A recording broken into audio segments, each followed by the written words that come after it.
I'm thrilled to say that I am joined this evening by Andrew Yang. He is a graduate. Yes, let's hear the applause. Thank you, Boston. Thank you, Yang.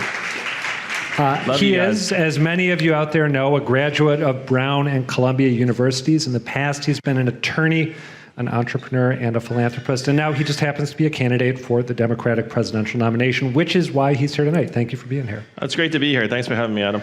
Let me start off by asking you about your personal history with the idea of universal basic income. Like a lot of people, I have heard you discuss UBI, a ton during the campaign. I've thought more about it than I ever have before, but I don't know your sort of personal intellectual path to becoming as passionate about the idea as you are. So what was that path? How did you come to think that UBI is as important as you do?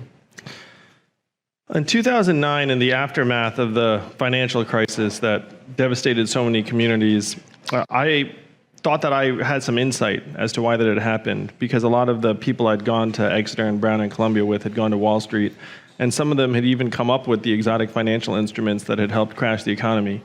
So I quit my job and started a nonprofit called Venture for America a year and a half later in 2011 that helped train and enlist entrepreneurs to create jobs and businesses in places like Detroit, Cleveland, St. Louis, Baltimore, Birmingham, places I frankly had never been. I'm a Northeastern product. I was educated in New England.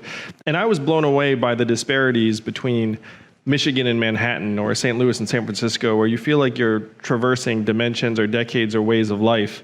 And my organization's mission is to create thousands of jobs throughout the country, which we successfully did. And I started to feel like for every job we were creating, we were pouring water into a bathtub that had a giant hole ripped in the bottom. And this became heightened when Donald Trump became our president in 2016. And I realized that we had automated away millions of manufacturing jobs in Michigan, Ohio, Pennsylvania, Wisconsin, the swing states that needed to win. So the reason I became focused on universal basic income was that while I was running Venture for America, I was reading books about the future of work. And many of these books about the future of work said, we're going to automate away millions of jobs and we're going to need a universal basic income at some point. And when Trump won, I realized that that point is now. That point is now because, and I think I'm following your lead here, because economic anxiety is so acute that this is a tool that would help to address it. To workers in retail, call centers, fast food and food service, truck driving, and on through the economy. And as artificial intelligence leaves the lab and starts hitting various industries and corporations, the changes are just going to accelerate. And our labor market is not adapting right now. So Donald Trump is not the cause of all of our problems. He's a symptom. He's a manifestation of these fundamental economic changes that are transforming our way of life underneath our feet. As you know, there are a lot of people who don't buy the idea that President Trump was elected due to economic anxiety. There are people who contend that he could never have been elected if he wasn't following the first African-American president. There was a racist backlash that helped put him into the Oval Office. Also, people who argue that if he hadn't run against Hillary Clinton, who seems to inspire a particular brand of misogynist animus, at least among some portions of the population, that he wouldn't have been elected. So when you think about where we are at right now politically, how much of it is economic anxiety and how much of it is perhaps those other forces that I just mentioned?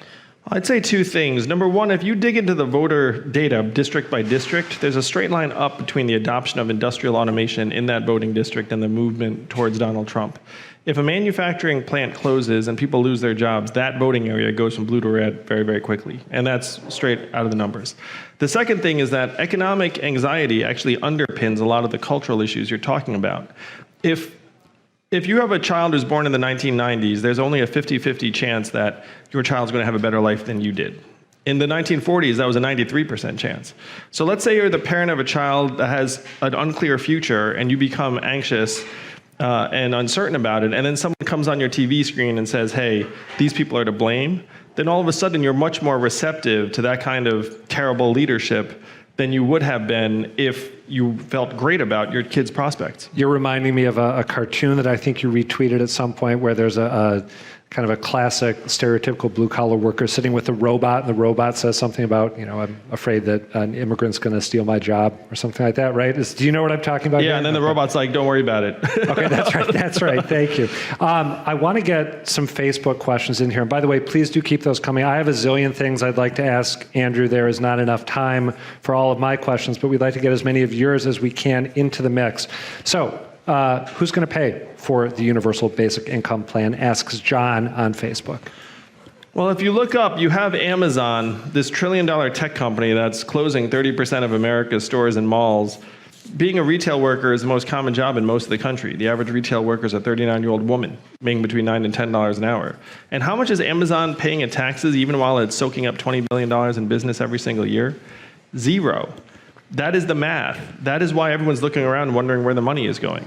So if we get the American people our fair share of every Amazon sale, every Google search, every Facebook ad, every robot truck mile, we can generate hundreds of billions in new revenue very, very quickly and start paying for a dividend of $1,000 a month for every American. A study just came out that said that our data is now worth more than oil. So where are the data checks? The data checks are all going to Facebook, Amazon, Google, and these trillion-dollar tech companies that are paying zero or near zero in taxes. Tell me more about how the value-added tax would work. And one question that Joe on Facebook has is, what's the short list of products that would be exempt from it? So flesh out the VAT in a little more detail.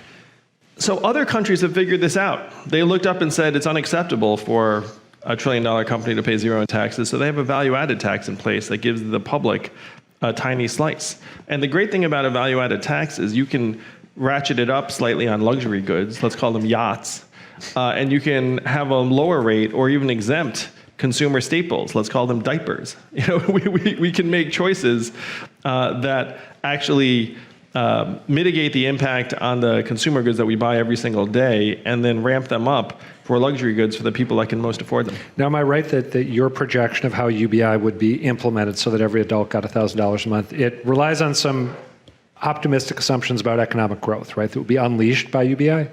Well, we live in a country where 78% of us are living paycheck to paycheck, and almost half of us can't afford an unexpected $400 bill. So after we put $1,000 into our hands, we're going to spend most of it. It's going to circulate over and over again throughout our communities on things like daycare expenses and Little League signups and car repairs and tutoring services. And so this trickle-up economy ends up generating higher levels of economic activity across the board. If I managed to slip $1,000 into Jeff Bezos' bank account, it would have literally zero effect on the economy. It would just be like one digit changed in one of his accounts. No one would even know. But you put $1,000 into the hands of the average American, it's just going to go right back into the Main Street businesses around where they live every day. Why not means test UBI and give affluent people less or nothing at all and lower income people more? There's one state that's had a dividend for almost 40 years, where everyone in that state gets between $1,000 and $2,000 a year, no questions asked. And that state is Alaska. They pay for it with oil money, and what I'm suggesting is that technology is the oil of the 21st century. Now, in Alaska, everyone gets it from the richest Alaskan to the poorest. And what that does is it universalizes it. It makes it so there's no stigma. It's very popular. There's no I get it, you don't get it. And there's no reporting requirement, so there's no game playing where it's like, oh, I made less money this year, I'm going to try and figure out a way to get the dividend. It's one reason why this is still wildly popular almost 40 years later in a deep red conservative state. There are many advantages to making it non-means tested. The other thing is my plan would get billions from Jeff Bezos, and so if we try and send him $1,000 a month to remind him he's an American, it's probably a good thing. A couple more UBI questions for you. As you know, some people are concerned about UBI because they think it would diminish support for programs like Social Security and Medicaid. Is that a possible risk of going down the UBI route? Well, it's not a risk under my plan because it doesn't touch Social Security or Medicaid. It gets stacked on top. And if you look at Social Security in particular, we're in an era where almost half of Americans will never retire. They'll just be working until the day they die because they do not have adequate retirement savings. But if you put the freedom dividend on top of Social Security benefits, you can actually start building an economy that lets people retire with dignity and also puts the resources in place to take care of our older generations and keep them strong and healthy as they age and retire. Right now, that's not happening. One more UBI question for you. This came to me earlier from a guy on Twitter named Pat Tomino. He wanted me to ask you, what is Andrew Yang's endgame for UBI? There are two versions, he says, a left version focused on a floor of basic dignity paired with jobs and unions, and a right-wing version pushed by Silicon Valley billionaires who want to buy us into complacency and manage the problem of democratic accountability. What do you say to Pat? What I'd say is that I'm not the sort of person who thinks that laying this foundation solves all of our problems. It's just a floor, and then we have to continue to build on top of it. That includes existing social programs, having ways to start really getting into the guts of some of the problems in our education and healthcare systems. So this is not like, have this money and then we're all set. This is just a foundation or a floor that we actually have to build a structure on top of. Tough question. Well, kind but tough. Came in from a listener who did not give their name. Maybe someone in the audience, actually. This individual asks, says, Andrew, you have some interesting ideas, smart, well-educated, yet what gives you the idea that with virtually no government or legislative experience that you are qualified to be president? Might you think of running for Senate first? Well, the unfortunate truth is that our government is decades behind on technology and many of these issues, and we need to catch up as quickly as possible.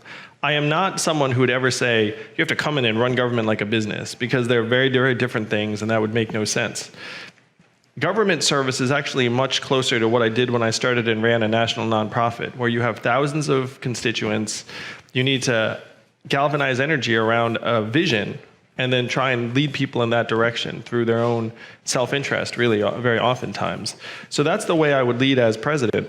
But the reality is right now, our politicians don't understand these problems well enough to solve them in a meaningful way. Let's talk about tech a little more. You've talked about Jeff Bezos. What was your take on Mark Zuckerberg's appearances this week, including his congressional testimony and his purportedly free speech manifesto that he gave at Georgetown? I was disappointed in his most recent testimony. His testimony last time at Congress just showed how completely backwards on technology our legislators are. If you all remember that, where they're asking him the most basic, fundamental, ignorant questions about Facebook. And this was not a surprise visit. They had weeks to figure out what questions they were going to ask him, and they're asking him things like, how does Facebook make money?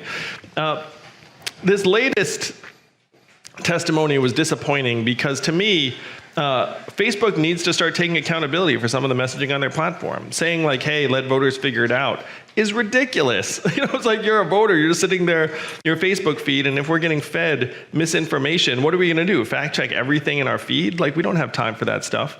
And so if Facebook is going to be a mature company and platform and actually safeguard our democracy, they need to start taking some responsibility for the content that's coming to voters every single day. And this is not just a Facebook thing. Cable networks have the same discretion, and sometimes they use it. So saying this is a First Amendment issue is a total cop-out on Facebook's part, and they need to grow up.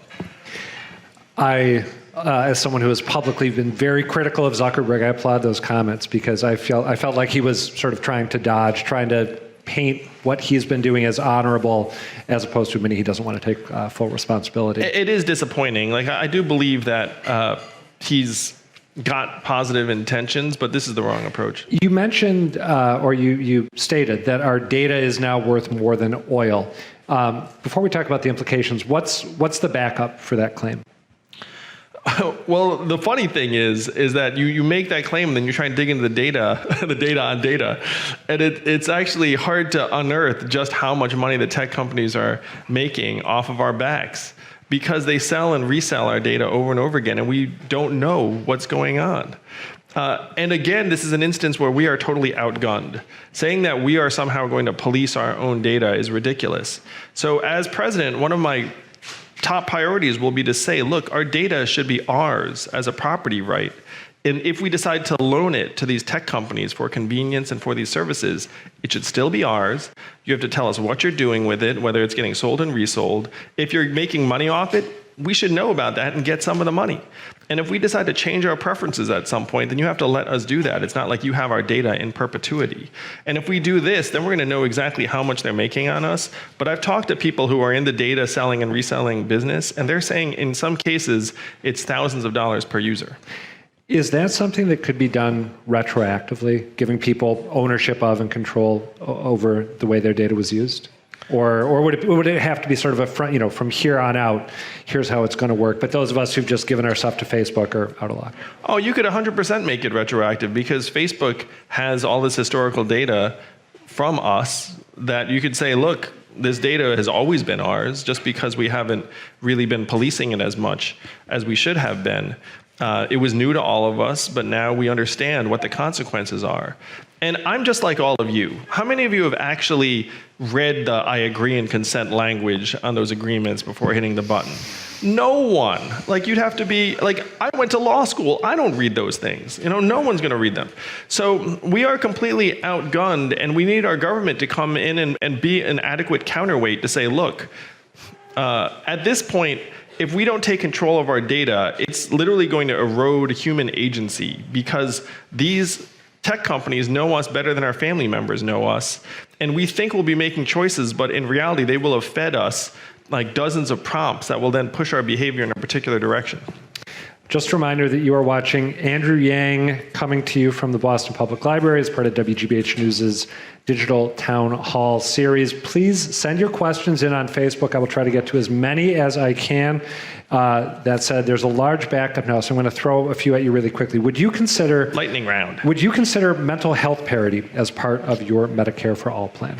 Yes, and I would make mental health and freedom from substance abuse an actual measurement of economic progress. Because what good is GDP if our stress levels and depression levels and even suicides and drug overdoses are also hitting record levels? So this would be a measurement of our society as a whole, and we should see it every single quarter the same way we see our GDP stats. I got to throw in a personal follow-up on the substance abuse issue. I had not realized until the last debate, I believe, that you are in favor not just of cannabis legalization, but of opioid legalization. Am I correct about that? You would legalize opioids for personal use, including heroin? Yes, I would. Because what's happened is that what started as an OxyContin addiction has morphed into a heroin and fentanyl addiction. And the government presided over the OxyContin plague. And so now if you move to heroin because it's frankly cheaper and more accessible, like we have to help you actually get off the drugs and not see it, what is a systemic failure as a personal failure exclusively. Massachusetts, like a lot of other states, I know you've talked about other states dealing with this, there's a great big opioid problem here. And if you had maybe a couple miles down that way, you'll see some individuals, well, you don't have to go that far, individuals who are living with heroin addiction. And this is a disease of capitalism run amok. They made tens of billions of dollars off of our people, and now we're stuck with the consequences that are killing our family members, friends, and neighbors. I don't disagree with that at all, but I know that there will be people listening, and I'm actually one of them. Isn't there an argument to be made that heroin is simply too dangerous a substance and creates too much of a reliance on the part of the people who consume it to legalize it and hope that people's lives will not be destroyed? They're being destroyed right now. And legalization does not mean that we let someone just like waltz around like using it. Like if you get caught with one of these opiates, we take the drugs away from you and we refer you straight to counseling and treatment. And when this has been done in other societies, use rates have gone down, abuse rates have gone down, and overdose deaths have gone down. Like our current cases of criminalization actually pushes a lot of this into the shadows. And if you're an addict, you will never come forward because you're afraid your life will be ruined forever. So you don't envision a system in which you'd be able to say walk down the street and purchase heroin at a shop? You're talking about decriminalization. Yeah, decriminalization is a very, very different thing than like deregulation. I mean, we have many things that are legal in the society that are heavily regulated. If you get caught with heroin, you're still like, I mean, there are going to be consequences, but it's just not going to be a jail cell.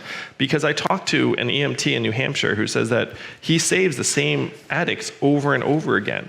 And like he saves them from an overdose and then they go home the next week and then they're overdosing again the next week. And he says, like, this is a completely insane system. So we need to actually get that person into an environment that will help get them well. Back to the so-called lightning round that consisted of one question. Now we're going to get a few more in short succession. America, Michael writes, has the highest incarceration rate in the world. Yeah. What will you do as president to end mass incarceration and create a more equitable justice system? Well, first, I would get rid of private prisons altogether because it makes absolutely no sense to have prisons that operate on more profitability if you have higher recidivism and shoddy treatment of inmates. Second, I would get rid of this punitive cash bail system we have where we're essentially criminalizing poverty.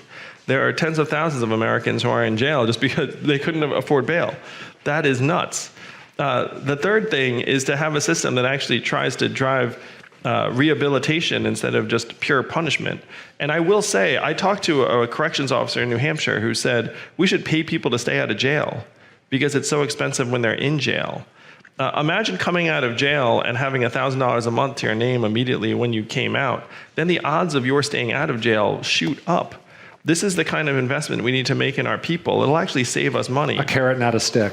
Yeah, because right now they come out of jail and it's going to be very hard for them to find a job. Their prospects will be limited, and then a lot of them will end up slipping back into criminal behavior that put them in jail in the first place. I may get this name wrong. I apologize for this. This is Kaleopapa, I think, writing from Reddit. Climate change is a serious issue. Can you talk about what your plans are for combating it? And in the course of answering Kaleopapa, I know you say that it's time to start moving to higher ground. I wonder if that applies to areas like this one. Climate change is an existential threat to our way of life, and we need to do much, much more. We're decades late on this process. So I would take the fossil fuel subsidies and move them to renewable energies. This is tens, hundreds of billions of dollars. We subsidized the fossil fuel industry for decades, and it's time for that to end, and we start subsidizing wind, solar, renewable sources of energy. The big challenge is that the United States of America is only 15% of global emissions. Right now, China is going to developing countries and saying, hey, great news, I've got a power plant for you, it burns coal. And then what does that country say? Great, sign me up. And so we have to get there and say, no, don't take the coal burning power plant. Take these solar panels and wind turbines and we will subsidize them to very high levels.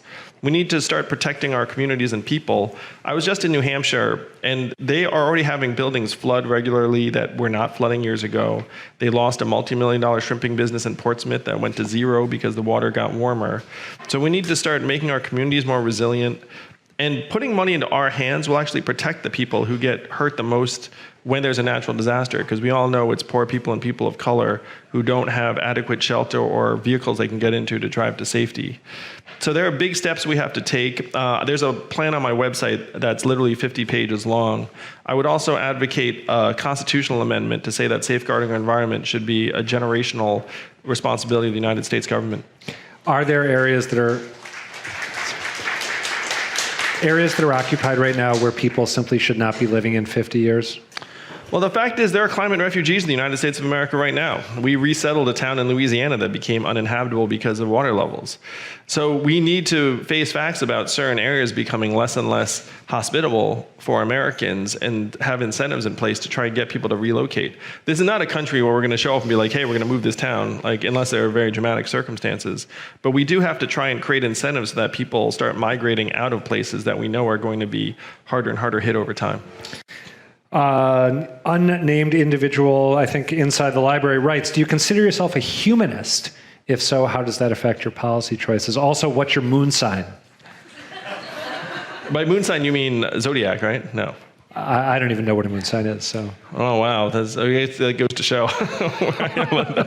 So you can tweet out your moon sign later, right? Yeah, I'll have to look it up. But I'm a Capricorn, if that helps.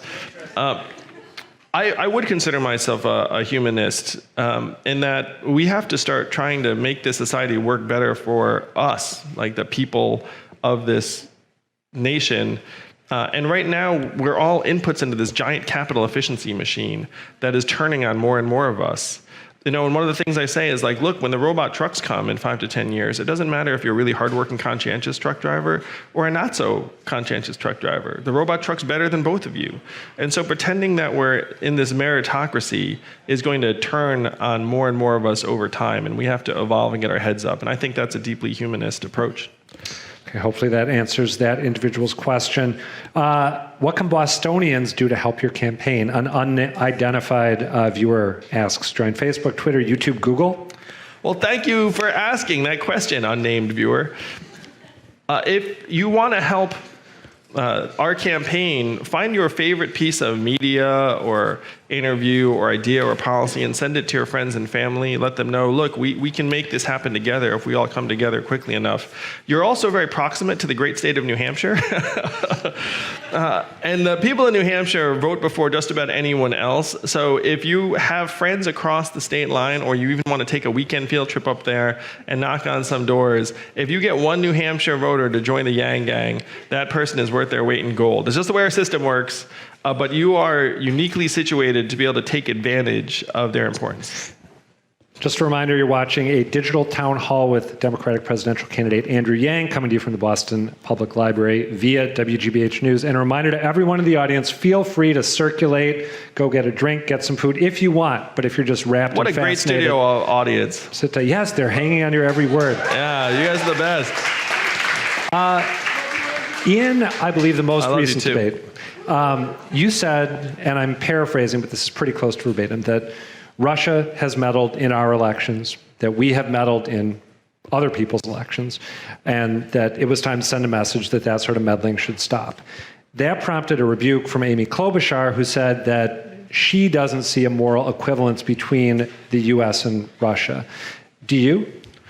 Well, I was just pointing out historical facts that most Americans are familiar with. And that's not saying our country and their country have some similar moral stature. I'm just saying, look, we have tampered with other countries' elections, and most Americans know that. But it has to stop, and we have to let Russia know that anyone who undermines our democracy is going to be met with very, very serious consequences. And the American people would back me on this because we want to be able to trust our democracy again. When you talk about us having meddled in other countries' elections, I'm guessing you're thinking of everything from what we were doing during the Cold War in Central and South America to maybe what we did in the Middle East with Mossadegh and Iran. Is that the sort of stuff that you're thinking of, rather than maybe pro-democracy pushes in Eastern Europe, or are you including those? I was thinking about the historical examples you cite. So if you're curious, here in Boston, you can just Google like American tampering in foreign elections, and then this whole list pops up. There's also a book, Legacy of Ashes, about the CIA, which is very informative. You expressed sympathy for the comedian Shane Gillis a few weeks back after he was hired by Saturday Night Live and then very quickly canned for a history of racist and homophobic comments, some of which were directed at me personally. You personally, yeah. I know you were going to have a sit down with him. Did that ever happen? We had a phone conversation. His team reached out to my team, and then we had a phone call, but we didn't get to sit down in person. Without asking you to betray private details, what was that conversation like? Oh, the conversation was him explaining the context of his remarks and us talking about my reaction and what we both thought about the public conversation. I will say that my call with him made me feel like I had gone in the right direction, which was a very positive feeling. Because to me, I reacted the way most any human being would react. Like, first, it's like, who the heck is this jerk? And then my wife and I sat down and watched some of his material, and we thought, okay, this person doesn't seem malignant or evil. This person seems like a comedian that's still finding his grounding. And then I thought to myself, well, is that something I think someone should lose their job and have their career forever altered as a result of? And because I was the person he personally called out, I thought, well, if I don't think so, then I should share that. I think as a society, we've become unduly vindictive and punitive for statements that people make. And one of the things someone said to me is like, if you say, hey, we should fire this person, and they get fired, and then you move on a week later, but that person's still fired a week later, like you might have forgotten about it a week later, but the person still doesn't have a job. So to me, we need to try and come together and be a little bit more understanding about someone's mistakes or misstatements. More questions from Facebook and elsewhere. This one from Green Apples on Reddit, who asks, how do you plan to keep emerging technology in America and not overseas? For example, the Hyperloop. Yeah, I mean, this is to me something I'm very passionate about, is that my family came to this country as graduate students because America was the land of opportunity for people who wanted to build a life and family and career. And we're losing that now, and we have to make sure we keep it because it's vital to our standard of living, it's vital to our competitiveness. So one of the things I would do is I would try and make the government an actual partner to some of our leading technology companies when I talk to them, they're concerned about how the Chinese government is making virtually unlimited computing infrastructure resources available to their private firms in a way that the American government's not coming anywhere near. And this is particularly important in a field like artificial intelligence, where China has more access to more data than we do. And data right now is like food for algorithms. It makes it smarter more quickly. So if you combine more data with more computing infrastructure, it's very hard for our richest companies even to keep up. And that's one thing I'm very passionate about, making sure America maintains its global leadership in artificial intelligence and other technologies. George, right here in our studio, audience wants to know, what are the biggest challenges to the education system? How will you fix them? I'm the parent of 2 young children. One of my sons is autistic. The other one's in public pre-K. So I'm passionate about trying to help our education system become more modern for the 21st century. The first thing is we have to acknowledge that college is not for every American. Only 33% of Americans will graduate from college, and college has gotten 2.5 times more expensive. We act like everyone's going to go to college. 2/3 of Americans likely will not. So what we should do is we should invest heavily in vocational and technical and apprenticeship opportunities that are going to be here for quite some time. Only 6% of American high school students are in vocational tracks. In Germany, that's 59%. Think about that gulf. That's massive. We should pay teachers more because it's clear from the data that a good teacher is worth his or her weight in gold. We need to have more teachers because the data also shows that a higher teacher-to-student ratio is very good for our kids. And we need to lighten up on our emphasis on the SAT and standardized tests to let teachers actually do their jobs. We came up with the SAT during World War II as a means to figure out which kids not to send to the front lines. Think about that. And now we use it every year, like every year is wartime. And right now, the negative effects, in my mind, are outweighing the positive effects. We should move towards social and emotional learning in high schools, emphasize things like team building and the arts and problem solving, and things that, frankly, they can't look up on a smartphone. And try and prepare them for financial literacy. Imagine high schools where every 18-year-old gets $1,000 a month, and then you teach them financial literacy the first semester of their senior year. Do you think that they'll actually pay attention then? The reverse is also true. You cannot teach someone financial literacy effectively if they don't have money. And so we need to try and make these lessons real for our kids. I just want to close by saying that the data shows that 2/3 of our educational outcomes are determined outside of the school. That's parental time with the child, words read to them, stress levels in the house type of neighborhood. So if we want to give our kids a real chance to learn and our teachers a real chance to teach, we would put resources directly in the home and people's families. Do we have a couple more minutes with you? Are you closing big picture, closing education? No, I mean, I'm just closing on education. On education, I'd okay, be good. here I all just night wanted to if I double could. check This is a because lot of fun. Excellent. Another viewer wanted me to ask you what your stance on charter schools is. I think I said at one of the debates, I'm pro-good school, no matter what that means. I have friends who've started charter schools that I believe have had tremendously positive effects on the kids that are attending them. And so to me, you can't blanket categorize hundreds or even thousands of schools and say these schools are good or these schools are bad. You have to try and reward good schools of any kind, and if schools are not so good, then you have to try and make them better. But to me, there are excellent public schools, there are excellent charter schools, and we have to try and emulate whatever's working in a community. Another education follow-up. What specifically, Arthur asks, are your plans to reduce or eliminate student loan debt? It's immoral what we've done. I said before in the last answer that we're up to 1.6 trillion in student loan debt, up from less than 100 billion in 99. Think about that. 20 years later, it's gone up 16-fold. And college has gotten 2.5 times more expensive. It's not gotten 2.5 times better, as far as anyone can tell. So I would forgive a lot of that student loan debt. You'd have like a little skin in the game because you need some skin in the game. But as an example, I've said if you commit 10% of your earnings, whatever they are, for 10 years, you're debt-free at the end, no matter what the original amount was. This way, every American will have a path forward and a light at the end, because right now we're burdening so many of our young people in particular with life-changing debt that they will never get out from under. And these people should be starting families, buying homes, starting businesses, and doing things that move our society forward instead of paying off this debt for decades. And one reason I feel sure about this is, do you all remember voting for the $4 trillion bailout of Wall Street in 2008? Of course not. No one voted for that. And then they had a choice between our people and the banks, and what do they choose? The banks. The student loan debt crisis is, to me, very, very analogous. It's like you have our people, and then you have the banks again, and this time we're going to choose our people. You obviously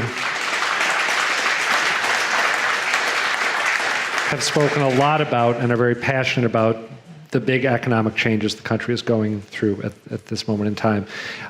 There are two other candidates who I think of as talking a lot about these types of issues: Elizabeth Warren, whose home state we happen to be in, and Bernie Sanders. I know that you went back and forth, I think, again, in the most recent debate with Senator Warren over whether job losses are being driven by automation, as you said, or bad trade deals, as she said. But I'm wondering, when it comes to Warren and Sanders, what do you think, if anything, they get right when it comes to the economy? They get a whole lot right. I mean, they both see that this economy is not working for the average American, and they want to change that. I supported Bernie in the last election because I thought that he was moving us in the right direction. I have similar goals, but I think I have different, see it and feel it in our lives. It's even changing the way we interact with the world and our relationships. And I believe that both Senator Sanders and Senator Warren are underestimating the impact of technology on the economy. I do not think it's bad trade deals that have devastated communities throughout the Midwest and the South entirely. I think it's primarily automation and robots. And one way to verify this is if you go to a factory or an Amazon fulfillment center, you'll see wall-to-wall robot arms and machines. You're not going to see wall-to-wall immigrants, and those facilities are still right here in the United States. How do you feel about Warren's proposal to break up big tech? I think that there are times when we should 100% have some of the big tech companies divest parts of their businesses, especially when they're essentially playing both ends. Like Amazon, that's the example she always gives? Yes, like Amazon, she's right that Amazon can't be both the platform and the house brand on top of it and then just sell us their own stuff all the time. But what I said at the debate was, it's not that competition is the solution for our ills. Because if you broke up Amazon or Google into mini Amazons and mini Googles, it would not resuscitate Main Street businesses around the country. And those markets would end up consolidating quickly around one winner anyway, because you don't ever want to use the fourth best navigation app. Like, this isn't like a competitive thing, you know what I mean? It's like, oh, give me more navigation apps so I can use the sixth best one. So we have to actually abandon what to me is like this relatively crude 20th century framework where it's like, what's that? You're a monopoly, break you up. Sometimes the negative effects they're having actually will not be addressed by the ownership structure. And the example I used during the debate was that there's been a clear spike in depression and anxiety among teenage girls in particular that's hand in hand with social media use and smartphone adoption. If I change the ownership of the apps, it does absolutely nothing to make our kids healthier. And so if I say I'm going to break you up, that doesn't solve the problem. What you have to do is you have to get into the guts of the social media app and say, look, there are 20 design choices you made. You have to change 15 of them because they're making our kids sick. And then the social media company will scream bloody murder and say, like, we can't do that because we'll make less money. And that's where, again, government comes in, because as a parent, the parent is totally outgunned by the social media companies. A friend of mine, Tristan Harris, said that we have the smartest engineers in our country turning supercomputers into dopamine delivery devices for teenage girls. And so expecting parents to somehow police that is just not realistic. As the parent of a teenage girl, who's my greatest challenge, my kid is terrific, but is figuring out how to police her cell phone use. So, yes, man. I mean, my kids are younger than yours, but I'm already seeing it. And as an adult, too, you're on your phone, too. So you can't be like, you're on your phone and be like, don't do that. Yep. Your kid knows you're like a hypocrite immediately. It's true. All right. I think we only have a few more minutes, more questions from the audience and from people watching. James on Facebook asks, what kind of investment would your administration make in artificial intelligence research and development? So I referenced this in the earlier question. I'm friendly with some of the foremost leaders in Silicon Valley on artificial intelligence. And they tell me, look, we're spending hundreds of millions of dollars on computing infrastructure, but we can't keep up with the Chinese. So that's something where government can lend a hand. One of them said to me this. He said, look, we need government regulation on AI because all of our pressures are to go as fast as possible because we're competing with these other companies. And sooner or later, one of us is going to mess something up in a really fundamental way. And this is one of the most famous technologists in our country today who said this to me. Technologists generally are not calling for government intervention. That's not something they very often do. So if that's what they're asking for, then it must be something we should have done years ago, because it must be very, very serious if at this point even they're concerned about breaking something that we cannot repair. Meredith, also on Facebook, how will you implement affordable housing, zoning, how will you implement affordable housing, zoning, government funds? Those are, I guess, two suggestions she has.